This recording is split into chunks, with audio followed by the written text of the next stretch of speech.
Dans l'actualité du 13h15, le ministère de la Communication réfléchit sur les UACO. Il s'agit de jeter un regard rétrospectif sur ces rencontres de professionnels. Et puis, l'étudiante indienne victime d'un viol collectif à New Delhi est décédée dans la nuit du vendredi 28 au samedi 29 décembre à l'hôpital, a annoncé l'hôpital de Singapour où la jeune femme luttait contre la mort depuis 2 jours. Mesdames, Messieurs, bonjour et ravi de vous retrouver. On ouvre ce journal donc par la réflexion avec les universités africaines de la communication. Le ministère de la Communication qui organise la rencontre à Bobo-Dioulasso entend jeter un regard rétrospectif sur cette rencontre des professionnels de la communication et de l'information au Burkina. Sur place à Bobo-Dioulasso, le reportage de Ahadi Sandamba. C'est un atelier de réflexion pour dégager les voies et moyens en vue de promouvoir les universités africaines de la communication de Ouagadougou, UACO. À ces échanges, il s'agit pour le secrétariat exécutif des UACO et les acteurs des médias de se pencher sur les conclusions des éditions passées et poser les bases d'une nouvelle dimension pour un rayonnement de l'événement, aussi bien au plan national qu'international. Et pour ce faire, les organisateurs envisagent déjà une réorganisation du calendrier des UACO. L'atelier de ce matin est une suite logique de la 8e édition des universités africaines de la communication, au cours de laquelle il avait été recommandé que nous puissions à un moment donné faire une halte pour évaluer le chemin parcouru et envisager de nouvelles perspectives afin de donner une nouvelle dynamique aux universités africaines de la communication qui, comme vous le savez, avait une périodicité annuelle pour réfléchir sur les grandes questions en matière de communication et de médias et qui désormais aura une périodicité biannuelle afin que nous prenions davantage de temps pour préparer cette édition et aussi mobiliser davantage de ressources pour faire venir plus de gens afin que nous ayons des échanges beaucoup plus larges et que nous ayons des perspectives meilleures pour cette manifestation. 48 heures durant, les participants à cet atelier vont à travers des travaux de groupes et des échanges déterminer les atouts et les contraintes des UACO, examiner et formuler des recommandations pour les prochaines éditions. Pour les 9e universités africaines de la communication de Ouagadougou, elles sont prévues pour se dérouler du 20 au 23 novembre 2013. On reste dans l'ouest du Burkina pour dire que les producteurs de coton sont passés à la caisse. Ceux de la boucle du Mouhoun ont été payés pour la vente de leur production de cette année. Environ plus de 430 millions ont été donc remis à ces producteurs. Karim Sissé pour les détails. Dans un instant d'attente, voici enfin la délégation de la Sofitex. Premier GPC, groupement de producteurs de coton reçu, l'ANA de Kounadia. Cette année, ce groupement a reçu plus de 3 millions de francs CFA pour une production de 40 tonnes. Quant au GPC Kounadia de Kounadia, il rentre à la maison avec 12 800 000 francs CFA. À cette 3e journée de paiement, ils sont au total 55 GPC qui doivent passer à la caisse. Un délai rapide de paiement salué par les cotonculteurs. La demande a été faite, ça n'a pas duré.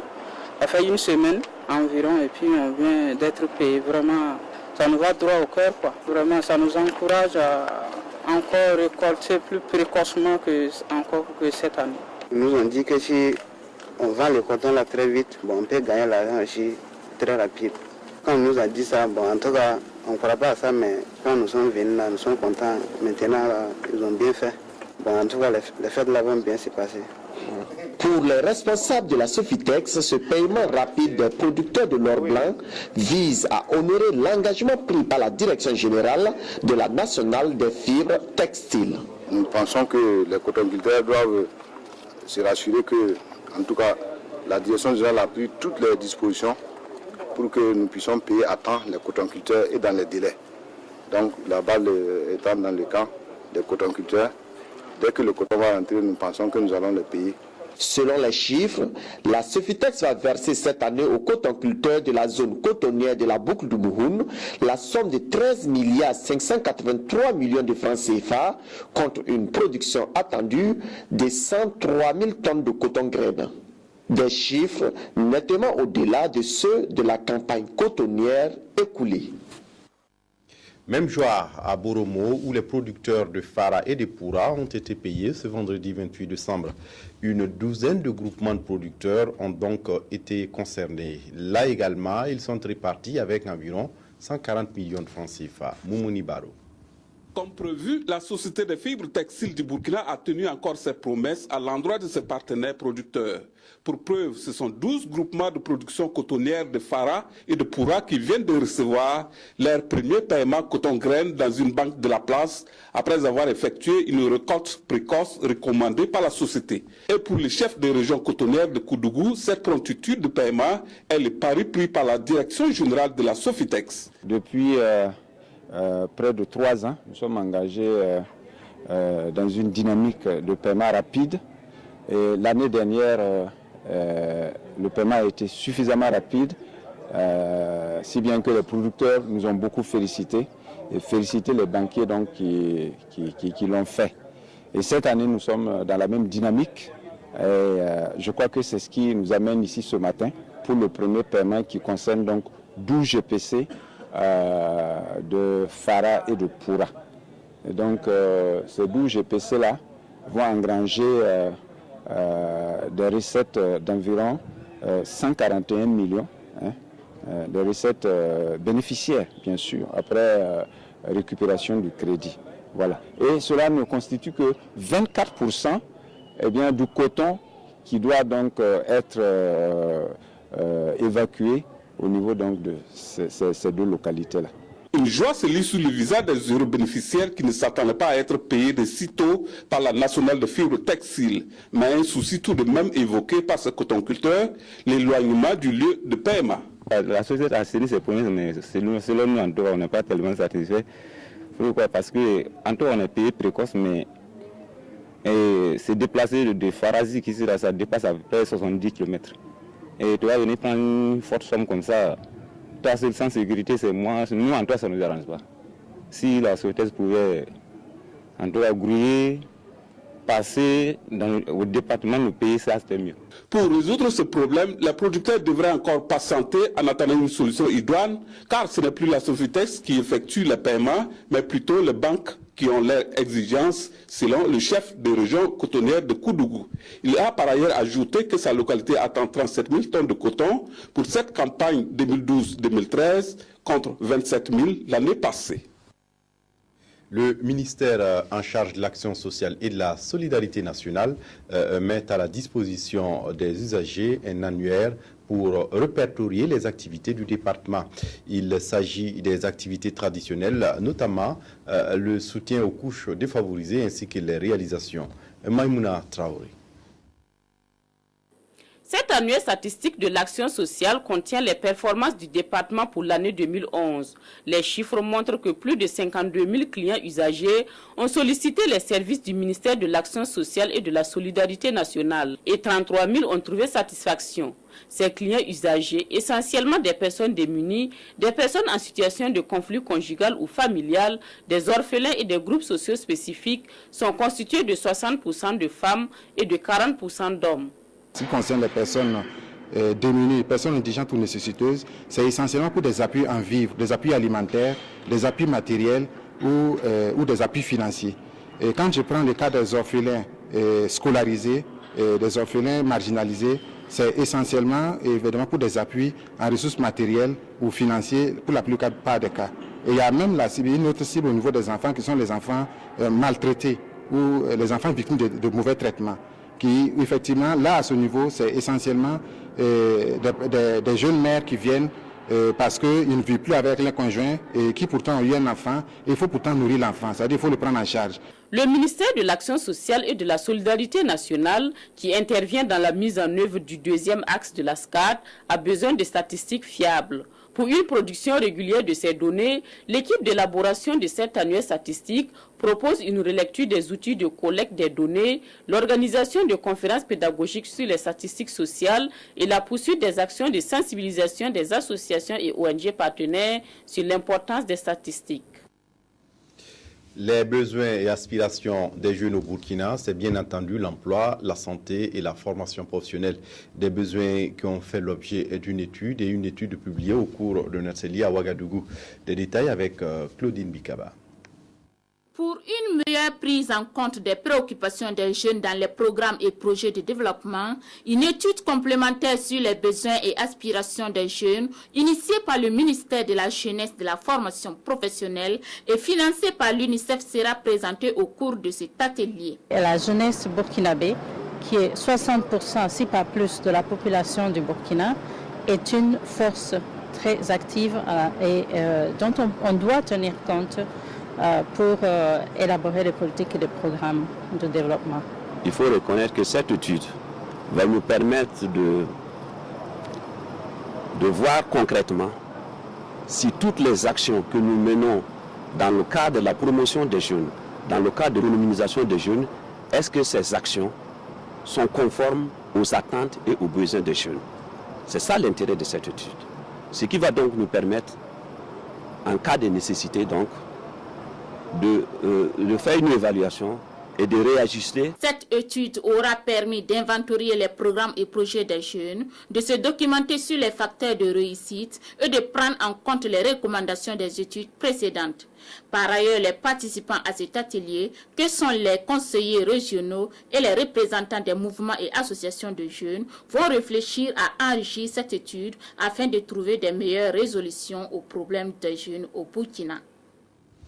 Au ministère de la Culture et du Tourisme, il est question de planifier les activités de l'année 2013. Mais avant, les cadres du ministère réunis à Pau dans le Naouri ont fait le bilan des activités de 2012, notamment la Semaine nationale de la culture, le CITO et la philo. Le point avec Aboubakar Sayon.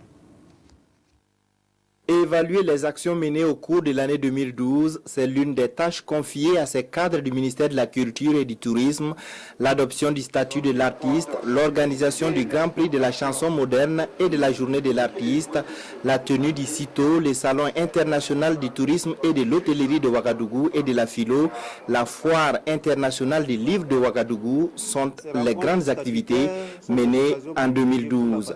Il est question d'identifier les insuffisances constatées afin de relever les défis de 2013. Dans le domaine du tourisme, nous visons donc la création d'un fonds qui va nous permettre effectivement également de donner un peu plus donc de tonus et de booster encore davantage, j'allais dire donc le secteur donc du tourisme. Nous mettons également l'accent sur les industries culturelles. Parce qu'aujourd'hui, ce n'est pas pour rien, il faut que nous cessions avec cette tendance à savoir que la culture, n'est-ce pas, est budgétivore et qu'elle n'apporte pas grand-chose. Ce n'est pas une réalité. En plus de cela, les grandes manifestations sont à continuer. Ce sera certainement donc le FESPACO bientôt. Nous allons commencer l'année avec le FESPACO. Ce sera donc la Semaine nationale de la culture pour plus tard. Ce sera la philo, la foire internationale des livres de Ouagadougou. Ce sera le Salon international du tourisme de l'hôtellerie de Ouagadougou, etc. Vous savez que notre ministère est assez présent sur le terrain en matière d'événementiel. Cette rencontre est également consacrée à l'élaboration du budget du ministère pour les 12 prochains mois. Même exercice au ministère en charge de l'éducation nationale. Une journée pour examiner et valider un plan d'action pour les activités prioritaires de 2013. Jean-Baptiste Aouedrago. Ce nouveau plan d'action du ministère en charge de l'éducation nationale sera le référentiel pour l'année 2013. Il devrait traduire les objectifs quantitatifs et qualitatifs de ce département ministériel.